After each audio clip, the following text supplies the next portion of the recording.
Hello അസ്സലാമു അലൈക്കും. ഷിൻസിസ് വ്ളോഗിലെ പുതിയൊരു വീഡിയോയിലേക്ക് എല്ലാവർക്കും സ്വാഗതം. എല്ലാവരും സുഖമായിരിക്കുന്നുണ്ടല്ലോ? അൽഹംദുലില്ലാ ഞങ്ങളും ഇവിടെ സുഖമായിരിക്കുന്നു കേട്ടോ. ഇന്ന് ഞാൻ വന്നിട്ടുള്ളത് ഒരു പലഹാരത്തിൻ്റെ റെസിപ്പി ആയിട്ടാണ്. അപ്പോൾ നമുക്ക് ഈവനിങ് സ്നാക്സ് ആയിട്ടാണ് ഇന്ന് വന്നിട്ടുള്ളത് കേട്ടോ. അപ്പോൾ ഉള്ളിവടയാണ് ഇന്നത്തെ റെസിപ്പി. അപ്പോൾ നമ്മുടെ ചായക്കടയിൽ നിന്നൊക്കെ കിട്ടുന്ന അതേപോലെ തന്നെ നല്ല മൊരിഞ്ഞിട്ടുള്ള ഒരു ഉള്ളിവടയാണ് കേട്ടോ. നല്ല മുരുമുരാന്നിരിക്കുന്ന ഉള്ളിവടയാണ്. അധികം മാവൊന്നും ഇല്ലാത്ത രീതിയിലാണ് നമ്മളിന്ന് ചെയ്ത് കാണിക്കുന്നത് കേട്ടോ. അപ്പോൾ ടേസ്റ്റി ആയിട്ടും അതുപോലെ തന്നെ നല്ല മൊരിഞ്ഞിട്ടുള്ള ഉള്ളിവടയുടെ റെസിപ്പി നമുക്ക് നേരെ വീഡിയോയിലേക്ക് പോകാം. അപ്പോൾ മക്കളൊക്കെ സ്കൂളിൽ വരുന്ന സമയത്ത് നമ്മൾ എന്തെങ്കിലുമൊക്കെ പലഹാരം ഉണ്ടാക്കി വെച്ചിട്ടുണ്ടെങ്കിൽ അവർക്ക് കഴിക്കാനൊക്കെ ഒത്തിരി ഇഷ്ടമാവും കേട്ടോ. അവർ സ്കൂളിൽ നിന്നൊക്കെ വരുന്ന സമയത്ത് ഒന്ന് വിശന്നിട്ടൊക്കെ ആയിരിക്കുമല്ലോ വരുന്നുണ്ടാവുക. അപ്പോൾ ആ സമയത്തൊക്കെ ഉണ്ടാക്കി കൊടുക്കാൻ പറ്റിയിട്ടുള്ളതാണ്. അപ്പോൾ നമുക്ക് നേരെ വീഡിയോയിലേക്ക് പോകാം കേട്ടോ. അപ്പോൾ അതിന് വേണ്ടിയിട്ടുള്ള സവോള ഞാൻ കട്ട് ചെയ്ത് വെച്ചിട്ടുണ്ട് കേട്ടോ. അപ്പോൾ നമുക്കൊന്ന് തിരുമ്മി എടുക്കാനുള്ളതാണ്. അതുകൊണ്ട് തന്നെ ഞാനത് സവോള അരിഞ്ഞതുപോലെ തന്നെ വെച്ചിട്ടുള്ളൂ. അത് തിരുമ്മി വേറെ ആക്കിയിട്ടില്ല കേട്ടോ. അപ്പോൾ ഇനി ആ ഒരു സവോള നമുക്കിതൊരു പാത്രത്തിലേക്ക് മാറ്റാം. അപ്പോൾ ഇതിൻ്റെ അളവ് ഞാൻ പറയണമെന്നില്ല. നിങ്ങൾക്ക് എത്രത്തോളം പലഹാരം ഈ ഒരു സ്നാക്സ് വേണം അതിനനുസരിച്ചിട്ട് സവോള എടുത്താൽ മതി കേട്ടോ. അപ്പം ഞാനൊരു 4 സവോള ഞാൻ എടുത്തിട്ടുണ്ടായിരുന്നു. ചെറുതാണ്, 4 സവോള എടുത്തിട്ടുണ്ട്. അപ്പോൾ അതൊരു പാത്രത്തിലേക്ക് ഇട്ട് കൊടുത്തിട്ട് നമുക്കൊരു ലേശം ഉപ്പ് അതിലേക്ക് ഇട്ട് കൊടുക്കുകയാണ്. ഉപ്പിട്ട് കൊടുത്തതിൻ്റെ ശേഷം നമുക്ക് നന്നായിട്ട് ഇതൊന്ന് ഞെരടി എടുക്കണം കേട്ടോ. നമുക്ക് ഈ ഒരു സവോളയിലുള്ള വെള്ളം ഉണ്ടല്ലോ, ആ ഒരു വെള്ളമൊക്കെ ഒന്ന് നമുക്ക് പിഴിഞ്ഞ് കളയാൻ വേണ്ടിയിട്ടാണ് കേട്ടോ. അപ്പോൾ ഒരു ലേശം ഉപ്പിട്ട് കൊടുത്ത ശേഷം നമുക്കിത് ഇതുപോലെ നന്നായിട്ട് തിരുമ്മി കൊടുക്കാം. ഈ ഒരു സവോളയിലെ വെള്ളം എല്ലാം നമ്മൾ പിഴിഞ്ഞ് കളഞ്ഞിട്ട് നമുക്ക് ഉള്ളിവട ഉണ്ടാക്കുന്ന സമയത്ത് നല്ല മൊരിഞ്ഞിട്ടുള്ള ഉള്ളിവട കിട്ടും കേട്ടോ. അപ്പോൾ ഇത് അതിൽ നല്ലോണം ഞെരടിയിട്ട് അതിൻ്റെ വെള്ളമൊക്കെ ഒന്ന് ഇറങ്ങി വന്നിട്ടുണ്ട്. ഈ ഒരു സമയം നമുക്കിതിൽ വെള്ളമൊക്കെ ഒന്ന് പിഴിഞ്ഞിട്ട് വേറൊരു പ്ലേറ്റിലേക്ക് നമുക്ക് സവോള മാറ്റാം കേട്ടോ. അപ്പോൾ നല്ലോണം ഒന്ന് പിഴിഞ്ഞെടുക്കുക. മാക്സിമം നമുക്ക് പറ്റുന്ന രീതിയിലൊന്ന് പിഴിഞ്ഞെടുക്കാം കേട്ടോ. അപ്പോൾ ഇതുപോലെ ഞാനൊരു പാത്രത്തിലേക്ക് മാറ്റി കൊടുക്കുന്നുണ്ട് കേട്ടോ. അപ്പോൾ നമ്മൾ എത്രത്തോളം പിഴിഞ്ഞെടുത്താലും ചെറിയൊരു നനവ് അതിലുണ്ടാവും കേട്ടോ. അത് നമുക്ക് പൊടിയൊക്കെ നനയ്ക്കാൻ വേണ്ടിയിട്ട് പിന്നെ വെള്ളം ചേർക്കേണ്ട കാര്യമില്ലല്ലോ. അപ്പോൾ സവോളയുടെ നനവ് മാത്രം മതി പൊടി നനയ്ക്കാൻ വേണ്ടിയിട്ടും. അപ്പോൾ അത് നന്നായിട്ട് പിഴിഞ്ഞിട്ട് ഞാനിതെല്ലാം ഒരു പ്ലേറ്റിലേക്ക് മാറ്റട്ടെ കേട്ടോ. അപ്പോൾ അത് പിഴിയുമ്പോൾ നിങ്ങൾക്ക് കാണാനുണ്ടാവും വെള്ളം പോകുന്നത് കേട്ടോ. അപ്പോൾ അത്രയും വെള്ളം പോയതിൻ്റെ ശേഷം മാത്രം പിഴിഞ്ഞിട്ട് മാറ്റി വയ്ക്കുക. ഇപ്പോൾ ഞാൻ സവോള എല്ലാം പിഴിഞ്ഞെടുത്തിട്ടുണ്ട് കണ്ടോ. നമുക്ക് ആ ഒരു സവോള പിഴിഞ്ഞ വെള്ളമാണ് കേട്ടോ. ഇനി നമുക്ക് ആ ഒരു സവോളയ്ക്ക് ബാക്കിയുള്ള ഇൻഗ്രീഡിയൻസ് ഒക്കെ ചേർത്ത് കൊടുക്കാം കേട്ടോ. ഒരു 1/4 ടീസ്പൂൺ വലിയ ജീരകം ഒന്ന് ചതച്ചിട്ട് ഇട്ട് കൊടുത്തിട്ടുണ്ട്. പൊടിച്ചിട്ടില്ല, ജസ്റ്റ് ഒന്ന് നമ്മൾ ഇടികല്ല് വെച്ചിട്ട് ഒന്ന് ചതച്ചിട്ടുള്ളതാണ്. കുറച്ച് കറിവേപ്പില ചെറുതായിട്ട് കട്ട് ചെയ്തിട്ട് ഇട്ട് കൊടുത്തിട്ടുണ്ട്. അതുപോലെ 2 പച്ചമുളകും ഒരു കഷ്ണം ഇഞ്ചിയും പൊടിയായിട്ടാണ് അരിഞ്ഞെടുത്തിട്ടുള്ളത് കേട്ടോ. അപ്പോൾ അതും കൂടെ ഇട്ട് കൊടുക്കുക. 2 നുള്ള് കായത്തിൻ്റെ പൊടി ചേർത്ത് കൊടുക്കുന്നുണ്ട് കേട്ടോ. വെറും 2 നുള്ളാണ് ചേർത്തിട്ടുള്ളൂ. നിങ്ങൾക്ക് ഇതിലേക്ക് ചേർക്കുമ്പോൾ മനസ്സിലാക്കുന്നുണ്ടാവും. കണ്ടോ, 2 നുള്ള ഞാൻ ഇട്ട് കൊടുത്തിട്ടുള്ളൂ കേട്ടോ. ഒത്തിരി ഇട്ട് കൊടുത്ത് അതിൻ്റെ ഒരു വല്ലാതൊരു ചൊയ വരണ്ട.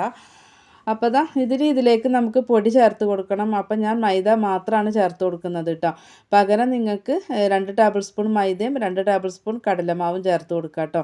ഞാൻ 4 ടേബിൾ സ്പൂൺ മൈദയാണ് ചേർത്തിട്ടുള്ളത്. ഒരു 1/4 ടീസ്പൂണിലും ഇത്തിരി കൂടുതൽ കാശ്മീരി മുളക് പൊടി ചേർത്ത് കൊടുത്തിട്ടുണ്ട്, ചെറിയൊരു കളർ കിട്ടാൻ വേണ്ടിയിട്ടാണ്. പിന്നെ നമുക്ക് ഇതിലേക്ക് ആവശ്യമായിട്ടുള്ള ഉപ്പും കൂടെ ചേർത്ത് കൊടുക്കാം കേട്ടോ.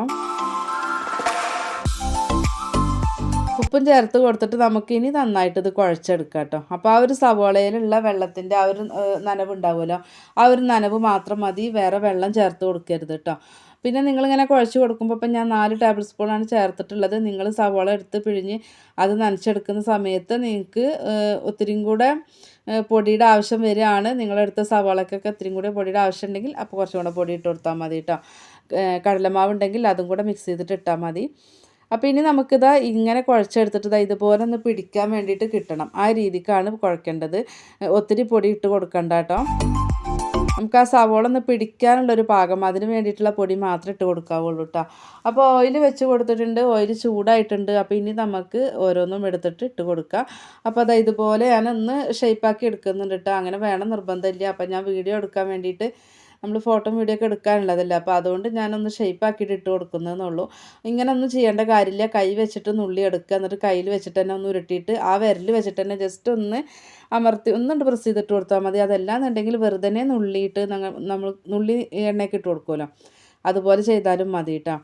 അപ്പോൾ ഇതിട്ട് കൊടുക്കുക. എണ്ണ നല്ലോണം ചൂടായിട്ട് നിൽക്കുമ്പോൾ ഏറ്റവും ലോ ഫ്ലെയിമിലേക്ക് മാറ്റുക. എന്നിട്ട് വേണം നമുക്ക് ഇതിട്ട് കൊടുക്കാൻ വേണ്ടിയിട്ട് കേട്ടോ. ഇതിൽ ഉള്ളിയാണ് കൂടുതൽ, മാവ് പൊടി കുറവാണ്. അപ്പോൾ അതുകൊണ്ട് തന്നെ പെട്ടെന്ന് തന്നെ കരിഞ്ഞു പോവും. അപ്പോൾ അതുകൊണ്ട് നല്ലോണം എണ്ണ നല്ലോണം ചൂടായിക്കോട്ടെ. അതിന് ശേഷം ഏറ്റവും ലോ ഫ്ലെയിമിലേക്ക് ഇടുക. എന്നിട്ട് നമുക്ക് ഓരോ വടയാക്കിയിട്ട് ഇട്ട് കൊടുക്കുക കേട്ടോ. എന്നിട്ട് പിന്നെ ഒന്ന് മീഡിയം ഫ്ലെയിമിൽ ഇട്ടിട്ട് സാവധാനം വേണം ഇത് മൊരിപ്പിച്ചെടുക്കാൻ വേണ്ടിയിട്ട് കേട്ടോ. ഹൈ ഫ്ലെയിമിലിട്ടിട്ട് മൊരിപ്പിച്ചെടുക്കരുത്, പെട്ടെന്ന് കരിഞ്ഞു പോകും. അപ്പോൾ ഒരു കയ്പ്പൊക്കെ ഉണ്ടാവും കേട്ടോ സവാള അല്ലേ.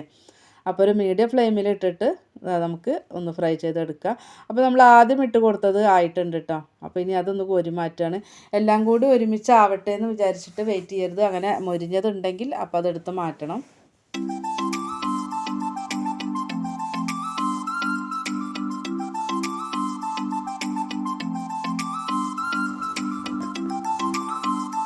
അപ്പോൾ നമ്മൾ ഫസ്റ്റ് ഇട്ട് കൊടുത്തത് എല്ലാം ആയിട്ടുണ്ട് കേട്ടോ. അപ്പോൾ ഞാൻ അതും കോരി മാറ്റുകയാണ്. അപ്പോൾ നല്ലോണം ഒന്ന് മൊരിപ്പിച്ചിട്ടുണ്ട് കേട്ടോ ഞാൻ. അപ്പോൾ നിങ്ങൾക്ക് ഇത്രത്തോളം മൊരിഞ്ഞ് കിട്ടണ്ടെന്നാണെങ്കിൽ അതിനനുസരിച്ചിട്ട് ഒന്ന് വേവിച്ചിട്ട് കോരി എടുത്താൽ മതി കേട്ടോ. അപ്പോൾ ഇത് ഉള്ളിവടയൊക്കെ കഴിക്കുമ്പോൾ നല്ലോണം ഒന്ന് മൊരിഞ്ഞ് കിട്ടിയിട്ട് കഴിക്കുമ്പോഴാണ് അതിൻ്റെ ഒരു ടേസ്റ്റ് കേട്ടോ. അപ്പോൾ ഞാനിത് അടുത്തത് ഇട്ട് കൊടുക്കുകയാണ്. അപ്പോൾ നമ്മുടെ ആ എണ്ണയ്ക്ക് പാകമായിട്ടുള്ളത് ഇട്ട് കൊടുക്കുക.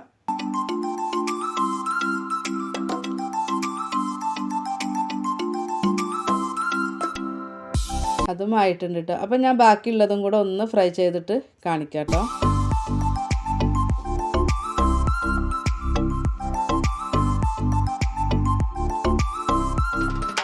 അപ്പോൾ അതാ നമ്മുടെ ഉള്ളിവട റെഡി ആയിട്ടുണ്ട്.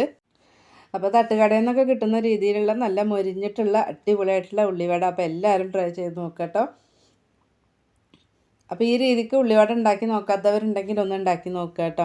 അപ്പോൾ നമ്മുടെ മക്കളൊക്കെ സ്കൂളിൽ വരുന്ന സമയത്ത് എന്തെങ്കിലുമൊക്കെ പലഹാരങ്ങൾ ഉണ്ടാക്കി കൊടുക്കുന്നവർ ഒരു ദിവസം ഇതുപോലെ ഈ ഒരു ഉള്ളിവടയൊക്കെ ഒന്ന് ഉണ്ടാക്കി കൊടുക്കുക കേട്ടോ. അപ്പോൾ അവർക്കും ഒത്തിരി ഇഷ്ടമാവും. അപ്പോൾ നന്നായിട്ട് മൊരിഞ്ഞിട്ടുള്ള ഉള്ളിവട റെസിപ്പിയാണ്. അപ്പോൾ എല്ലാവരും ട്രൈ ചെയ്ത് നോക്കുക. നമ്മുടെ വീഡിയോസ് കാണുന്നതിൽ പുതുതായിട്ടുള്ള കൂട്ടുകാരുണ്ടെങ്കിൽ പ്ലീസ് ഒന്ന് സബ്സ്ക്രൈബ് ചെയ്യണം കേട്ടോ. അപ്പോൾ നമ്മുടെ ഒരു ഉള്ളിവട കണ്ടാൽ പൊട്ടിച്ച് കാണിച്ചു തരാം. അതിൻ്റെ പുറമേയൊക്കെ നല്ലോണം മൊരിഞ്ഞിട്ടാണ്. ഉൾഭാഗത്ത് നമുക്ക് ഒട്ടും മാവില്ലാത്തത് കൊണ്ട് തന്നെ നല്ല ഇതിലാണ് ഉൾഭാഗമൊക്കെ ഇരിക്കുന്നത് കേട്ടോ. അപ്പോൾ ഒരു തവണ ഒന്ന് ട്രൈ ആക്കി നോക്കണം കേട്ടോ നിങ്ങൾ.